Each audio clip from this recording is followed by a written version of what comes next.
السلام علیکم ورحمۃ اللہ وبرکاتہ۔ الحمد للہ رب العالمین والصلاة والسلام علی رسولہ الکریم، اما بعد۔ اسٹیج پر رونق افروز صاحب ذی وقار اور معزز مہمانان اکرام اور میرے عزیز ساتھیوں، آج مجھے جس موضوع پر لب کشائی کرنے کا موقع ملا ہے وہ ہے سیرت النبی صلی اللہ علیہ وسلم۔ ہر ابتدا سے پہلے ہر انتہا کے بعد، ہر ابتدا سے پہلے ہر انتہا کے بعد ذات نبی بلند ہے، ذات خدا کے بعد دنیا میں احترام کے قابل ہے جتنے لوگ، دنیا میں احترام کے قابل ہے جتنے لوگ، میں سب کو مانتی ہوں مگر مصطفیٰ کے بعد، مگر مصطفیٰ کے بعد۔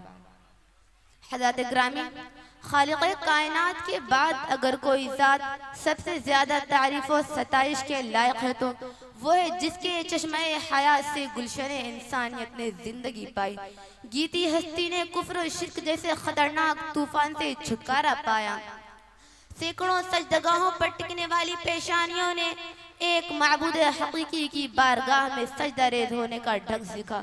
اس سے میری مراد مدنی تاجدار، ہم غریبوں کے غم گسار، سید ابرار، آقا نامدار، شہنشاہ ذی وقار، گلشن ہستی کے اولین فصل بہار، انیس الغربین، مراد المشتاقین، رحمت للعالمین، احمد مجتبی محمد مصطفیٰ صلی اللہ علیہ وسلم کی ذات اقدس ہے۔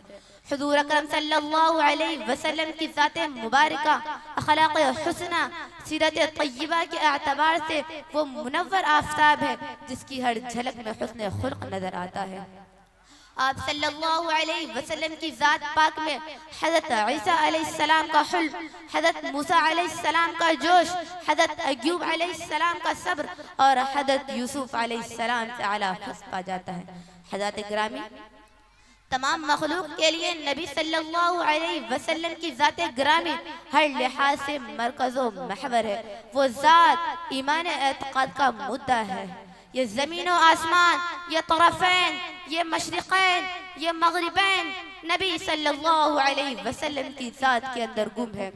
اس کی عقیدت کی آن ہر رنگ و بو میں، لعلہ و گل میں، کلیوں کی مہک، بلبل کی چمک اور ہواؤں کی لہر میں نبی صلی اللہ علیہ وسلم کے جلوے دیتی ہیں۔ زندگیاں بیت گئی، قلم ٹوٹ گئے، لیکن تیرے اوصاف کا ایک باب بھی پورا نہ ہو سکا۔ جناب صدر، آج کا یہ ترقی یافتہ دور ایٹم اور منطق کا دور ہے، خرد کی پرواز ہے، چاند پر کمندیں ڈال دی، سائنس نے مریخ جیسے ستارے کو مسخر کرنے کا دعویٰ کیا، لیکن ذی وقار آئیے آج سے 1478 سال پیچھے چلتے ہیں، جب آج کا سیارہ نہ تھا، آج کا طیارہ نہ تھا، ایٹم کی ہم آہنگی نہ تھی، مشینوں کی کڑکڑاہٹ کا کہیں دور دور تک نام و نشان نہ تھا، تو اس وقت عبداللہ کا یتیم، آمنہ کا لخت جگر، عبد المطلب کی آنکھوں کی ٹھنڈک، مکہ کے عظیم الشان آغوش حلیمہ کی زینت نے اپنے نعل مقدس سے عرش کو سرفراز کیا۔ نفرت کی اڑانیں ماند پڑ گئی، جبرائیل علیہ السلام کی پرواز تھم گئی، وہ ذات جسے عرش بھی قابل احترام سمجھنے پر مجبور ہو گیا۔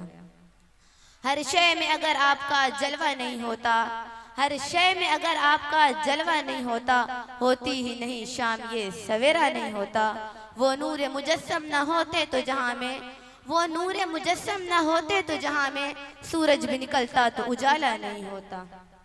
جناب صدر، اللہ رب العزت نے ہمارے محبوب کا تذکرہ قرآن مجید میں ایک نہیں، 100 نہیں بلکہ پورے 1400 آیتوں میں فرمایا ہے، اور یہ ساری آیتیں میرے نبی کی اخلاق کو بتاتی ہیں۔ قرآن مجید سے سوال کیا گیا میرے نبی کا ہاتھ مبارک کیسا تھا، تو قرآن مجید نے فرمایا وَمَا رَمَيْتَ إِذْ رَمَيْتَ وَلَكِنَّ اللَّهَ رَمَى۔ پھر قرآن مجید سے سوال کیا گیا میرے نبی کا اخلاق کیسا تھا، تو قرآن مجید نے فرمایا إِنَّكَ لَعَلَىٰ خُلُقٍ عَظِيمٍ۔ پروردگار نے آپ کو اعلیٰ مقام پر فائز کیا اور ساری کائنات کے لیے رحمت بنا کر بھیجا۔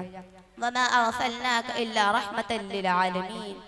حضرات گرامی، جس ذات کی سیرت و حسن اخلاق کی گواہی قرآن مجید دیتا ہو، اس کی سیرت کی گواہی ہم میں کا ادنا انسان کیسے دے سکتا ہے؟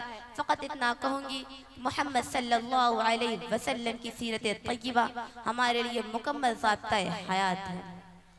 اب آخر میں اللہ تبارک و تعالیٰ سے دعا ہے کہ اللہ تعالیٰ ہم سب کو حضور صلی اللہ علیہ وسلم کی سیرت طیبہ کو اپنانے کی توفیق عطا فرمائے، آمین۔